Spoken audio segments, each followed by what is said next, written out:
नमस्कार दोस्तों। Water treatment stocks वाबाग, एनविरो infra और आयरन एक्सचेंज, ये सभी स्टॉक, अगर तीनों स्टॉक देखें 45 to 50% डाउन है अपने टॉप से।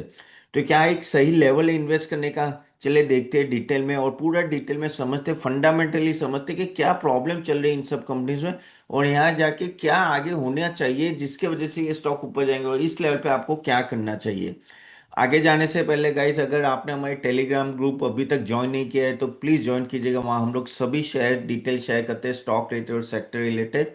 और दूसरी एक बड़ी बात है गाइस, हम लोग mostly in a week we are going to launch our small case, तो वो भी उसके बारे में भी मैं आपको आगे बताऊंगा। तो चले पहले बात करते हैं इन तीनों स्टॉक्स के बारे में। जैसे मैंने बताया, ये तीनों स्टॉक देखिए अपने टॉप से कितने डाउन है। अगर आप देखिए, वाबाक 44, आयरन एक्सचेंज 52, एनवीरो इंफ्रा 54। अब ऐसा नहीं है कि इनके पास ऑर्डर बुक नहीं है, ऑर्डर बुक्स अच्छी खासी ऑर्डर बुक है, लेकिन प्रॉब्लम क्या आ जाता है एग्जीक्यूशन का। अगर आप देखेंगे ऑर्डर बुक, अगर आपको किसी की भी ऑर्डर बुक देखनी है तो यहाँ से भी मिल सकती है, स्क्रीनर में से अगर आप जाओगे और नीचे जाएंगे तो आपको यहाँ पता चलेगा कि कितनी ऑर्डर बुक है। तो अगर आप यहाँ देखेंगे, 1 मिनट या, सो ऑर्डर बुक पोजीशन ये देखिए, ये ऑलमोस्ट 11,400 करोड़ की ऑर्डर बुक है ऑलरेडी, अभी थोड़ी बढ़ गई होगी। और उसमें से 67 बुक इंडिया का है, 33% आउटसाइड है। ओके। सो और अगर आप लोग रेवेन्यू शेयर देखें तो इंडिया का 53% है और रेस्ट ऑफ द वर्ल्ड 47% है। यानी वाह बात का यही है कि उसका एक्सपोर्ट पे भी बहुत सा डिपेंडेंस है, यानी एक्सपोर्ट में भी थोड़ा इशू आता है, जो अभी जैसे ट्रेड वॉर चल रहा है या कहीं जहाँ प्लांट है वहाँ प्लांट लगाने वाले वहाँ डीले होते हैं तो इनको प्रॉब्लम आ जाती है। अभी देखो 11,400 करोड़, अगर हम लोग की रेवेन्यू की साल का रेवेन्यू भी देखेंगे तो 3,500 करोड़ के आसपास है, 3,200, यानी 3 गुना से ज्यादा अराउंड इनकी ऑर्डर बुक है, विच इज वेरी गुड। तो प्रॉब्लम कहाँ आती है? प्रॉब्लम देखो, प्रॉब्लम यहाँ आ जाती है। अगर आप देखिए, अगर आपकी ऑर्डर बुक इतनी बड़ी है तो आपका जो सेल्स अच्छा खासा होना चाहिए ना। एग्जीक्यूशन सेल्स, यानी अगर आप एग्जीक्यूशन होगा तो सेल्स बढ़ेगा। आप देखिए यहाँ कितना है, 3 साल का 3% से ग्रो किया है। ओके, प्रॉफिट ग्रोथ हुआ है, लेकिन प्रॉफिट ग्रोथ एक लेवल तक ग्रो होगा जब तक आपका कहते हैं ना कॉस्ट ऑप्टिमाइजेशन और या वो सब हो तो ग्रो होगा, नहीं तो लेकिन फिर अटक जाएगा। लेकिन इस साल 19% और 23%, यानी इस साल थोड़ा पिकअप हुआ है तो भी कम से कम इसको 25% से ग्रो करना चाहिए। अगर जिस तरह का ऑर्डर बुक है तो उस तरह से ग्रो नहीं कर रहा है। एनवीरो इंफ्रा की बात है, एनवीरो इंफ्रा क्या गिरा है अपने टॉप से ना, एक एक बहुत ही अच्छा स्टॉक ना बहुत ही गिर गया। अभी इसमें भी देखिए, अगर मैं ऑर्डर बुक देखूं, ऑर्डर बुक इसका ऑलमोस्ट अगर देखिए तो चलिए एक एक करके देख लेते हैं। सो ऑर्डर बुक अगर आप देखेंगे, 1 मिनट,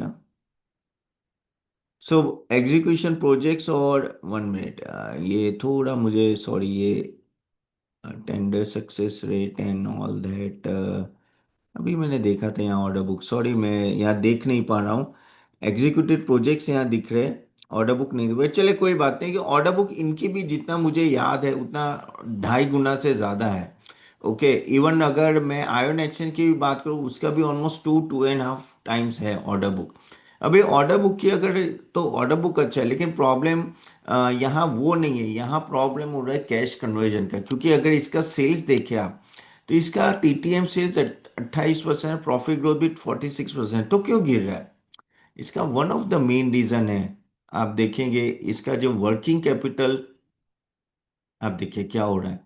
3 साल का एवरेज 30 डेज का है जो बढ़ के 89 हो, ये क्यों होता है? ये तब होता है कि जब आप ऑर्डर कहते हैं ना कि एग्जीक्यूट तो करते हो, लेकिन कैश जो साइकिल घूमनी होती है वो डिले होती है। और वो क्यों डिले होती है? क्योंकि इसमें से काफी ऑर्डर बुक आपके गवर्नमेंट होते हैं, तो गवर्नमेंट से अगर पैसे लेट निकलेंगे आपको यहाँ दिक्कत आएगी। तो वो चीज है। सिमिलरली आयन एक्शन में भी ऐसा ही हो रहा है, आयन एक्शन का भी ऑर्डर बुक अच्छा है। अगर हम लोग सेल्स की बात करें हम लोग, तो देखिए इसका भी प्रॉब्लम वही है जैसे वाबाक जैसे, ये भी थोड़ा कम है, 12 पर से इस बार कम है, प्रॉफिट भी कम है। ठीक है, और इसका भी अगर हम लोग वर्किंग कैपिटल स्ट्रेच देखें तो देखिए आप, 18 था 3 साल का एवरेज, वो 32 हो गया, सेम प्रॉब्लम। जबकि उसके सामने अगर आपका वाटेक वाबा के देखेंगे तो उसका वर्किंग कैपिटल स्ट्रेच इतना नहीं है, उल्टा उसका तो कम है। So which is good, which is good, यानी उसका इतना बड़ा नहीं है। ये पहले से 90 डेज था, वो अभी भी इतना ही है, लेकिन इन दोनों का काफी बढ़ गया है। वो मार्केट को अच्छा नहीं लगता, क्योंकि क्या होता है कि देखिए, वाटर ट्रीटमेंट सिस्टम में हमें भी पता है कि काफी ऑर्डर्स गवर्नमेंट एंटिटी से आएंगे। वाबा का ये है कि काफी सारी चीजें एक्सपोर्ट ओरिएंटेड है, तो वहां उनको सेफ गार्ड मिल जाता है। ठीक है। लेकिन आगे जाके अगर वो डोमेस्टिक में फोकस करते हैं, तो गवर्नमेंट किस तरह से उनको क्या ना अर्ली पेमेंट करते हैं और वो सब, और वहां से कैश साइकिल घूमना बहुत ही इंपॉर्टेंट हो जाता है। और जब कैश साइकिल घूमती नहीं ना, तो उनके मार्जिन में भी फिर इशू आने लगता है। तो प्रॉब्लम यही आ जाता है इन सब का, कि किस तरह से वो ग्रो करेंगे। अगर अगर हमें वैल्यूएशन पॉइंट ऑफ व्यू से बात करूं, चले एक बहुत ही इंपॉर्टेंट है कि अगर आपको ये लेना है तो वैल्यूएशन कैसा है। भाई साहब, अगर वैल्यूएशन की बात करें तो वाबाक आप देखिए अभी कितने के 20 पे खड़ा है, आयन एक्सचेंज 25 पे खड़ा है, एनवीरो तो सिर्फ 15 पे, तो आपको तो बहुत सस्ता लगा होगा। यह सस्ता है, 100% सस्ता है। लेकिन आगे जाके एग्जीक्यूशन पे ही फोकस होगा। क्या वो एग्जीक्यूट कर पा रहे हैं, क्या वो सेल्स कर पा रहे हैं, और एग्जीक्यूशन के साथ साथ क्या वो कैश में कन्वर्जन हो रहा है। क्योंकि अगर आपके रिसीवेबल्स बढ़ेंगे, अगर आपके रिसीवेबल्स बढ़ेंगे, तो फिर आपके लिए इश्यू है। तो अगर रिसीवेबल्स की भी बात करूं, आपको देखो मैं ये सब चीजें बताऊं जो आपको कहीं और पता नहीं चलेगी।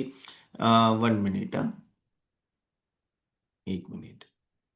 हाँ, ये देखिए, डेटर्स डे धीरे धीरे बढ़ रहे हैं। ठीक है, यहाँ देखिए आपको कैसे किस तरह से बढ़ रहा है। So you you have to carefully track this, अगर ये ट्रैक नहीं कर पाएंगे तो फिर प्रॉब्लम है। देखिए ये सब, अगर मैं इन तीनों की बात करूँ तो ये normally EPC and O&M, EPC यानी प्रोक्योरमेंट और वो सब की बात कर रहा हूँ, और ओएमएम यानी operation and maintenance. Okay. EPC में क्या होता है कि पूरा एग्जीक्यूट करते हैं, प्रोक्योरमेंट भी करते हैं और एग्जीक्यूट भी करते हैं प्रोजेक्ट्स को। अभी वो ऑर्डर बुक की कमी नहीं है, कैश फ्लो का इनको सबसे बड़ा प्रॉब्लम जो आ रहा है वो कैश फ्लो मिसमैच आ रहा है और वर्किंग कैपिटल स्ट्रेच आ रहा है इन सब कंपनीज को। तो यहां से जैसे कैश कन्वर्जन साइकिल डिसिप्लिन होगा, तो ये अपने आप स्टॉक्स अपने आप बढ़ने लगेंगे। ठीक है। तो यहाँ एक चीज आप जरूर ध्यान में रखें, यहाँ ऑर्डर बुक को चेस मत कीजिए। ऑर्डर बुक तो तीनों की अच्छी है, जैसे मैंने ऑलरेडी बताया है, ऑर्डर बुक तीनों की अच्छी है। तो आपको चेस करना क्या है, चेस करना है कि भाई एग्जीक्यूशन कैसा है, बैलेंस शीट और कैश का किस तरह से फोकस है, ये चेस कीजिए। क्योंकि वाटर ट्रीटमेंट जो आप बोले वो बड़ा मेगा ट्रेंड है, लेकिन हम लोग बोलते हैं मेगा ट्रेंड, लेकिन उस तरह से इन तीनों स्टॉक ने परफॉर्म नहीं किया है 3-5 साल से। तो वो अभी तक इनके स्टॉक प्राइस में रिफ्लेक्ट नहीं हो रहा है। तो क्या आगे जाके हो सकता है, आ सकता है, 100% आ सकता है, लेकिन आपको थोड़ा ध्यान से करना है। प्लस वाबाक का क्या है कि वाबाक आप देखो इंडिया और एक्सपोर्ट ओरिएंटेड भी है, तो वो आपको थोड़ा एक्सपोर्ट ओरिएंटेड भी देखना पड़ता है कि भाई उस सब कंट्रीज में कैसा है क्या नहीं है। जबकि आयन एक्शन एनवीरा इंफ्रा है ना, एक तरह से इंडिया फोकस है। एनवीरा इंफ्रा उस तरह से स्केल बहुत फास्ट कर रहा है, लेकिन इसका जो वर्किंग कैपिटल का जो इशू आया ना, उसके वजह से एक बड़ा प्रॉब्लम आ चुका है, और वो चीज आपको थोड़ा ध्यान में रखना पड़ेगा। अगर आप बात करो तो क्या ये सब स्टॉक्स के वैल्यूएशन तो सही है, कोई दिक्कत नहीं है। अगर मैं रेशियोज की भी बात करूं, तो इनके रेशियोज भी आरओई आरओसी ठीक ठाक है। इसमें सबसे अच्छे, अगर आप, मैं एक बार दिखा देता हूं तो बेटर रहेगा आपको। एनवीरो इंफ्रा के सबसे अच्छे हैं, आप देख पा रहे हो एनवीरा इंफ्रा का ऑलमोस्ट नो 22 का, सॉरी यहाँ 27 का आरओई है, आरओसी 31 है, जो वाबाग और आयन एक्सचेंज में से ज्यादा है। तो आप बोलोगे तब पर क्या करना चाहिए, क्या कौन सा स्टॉक आपको अच्छा लग रहा है। यहाँ से देखो, मैं ऐसे डायरेक्टली तो बोल नहीं सकता, अगेन यहाँ जो भी बातें चल रही है सिर्फ आपके नॉलेज के लिए, यहाँ कोई recommendations नहीं है। हम जो रिकमेंडेशन देते हैं हमारे सर्विस में देते हैं, जिसके लिए आप www.catapan.in विजिट कर सकते हो। और हमारी टेलीग्राम चैनल भी ज़रूर नो एनरोल करना। आगे जाके स्मॉल केस भी हम लोग लॉन्च करने वाले 1-2 वीक में, मैं आपको बताऊंगा। लेकिन यहाँ मैं एक ही चीज बोलूंगा कि ये तीनों कंपनी ठीक ठाक है, ऐसा नहीं कि खराब है, और वैल्यूएशन बहुत ही अपीलिंग है। द मेन थिंग इज आपको सेफ्टी कहाँ लगती है वो देखना है, कहाँ कैश कन्वर्जन सही जा रहा है। क्योंकि क्या होगा कि अगर ये सही नहीं होगा ना, जिस तरह से कैश का, तो फिर आगे जाके ये सब दो तीनों कंपनी में दिक्कत आएगी। लेकिन मेरे हिसाब से उस लेवल पे आ रहा है जहां you can say that things are much more better in control from the valuation point of view से रिस्क कम है। ओके थोड़ा एनविरो इंफ्रा में ज़्यादा है क्योंकि जिस तरह से वो प्रोजेक्ट्स लेते जाए एग्जीक्यूशन हो नहीं रहा है, बट आई थिंक ओवरऑल ठीक है। और अगर मैनेजमेंट की भी बात करें तो ओके है, ऐसा कोई प्रॉब्लम नहीं है। तो थोड़ा केयरफुली इन्वेस्ट कीजिएगा इन तीनों कंपनी में, लेकिन हाँ अभी क्योंकि नीचे है तो स्कोप ज़्यादा है। ठीक है, चले यहाँ तक रखते हैं। तो गाइस होप ये वीडियो अच्छा लगा। आपके कोई क्वेश्चन है कमेंट बॉक्स में जरूर डालेगा, और मैं मिलता हूँ next video. See you then, bye bye.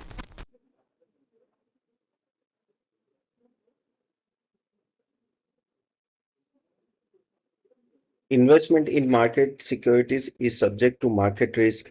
Read all the documents carefully before investing.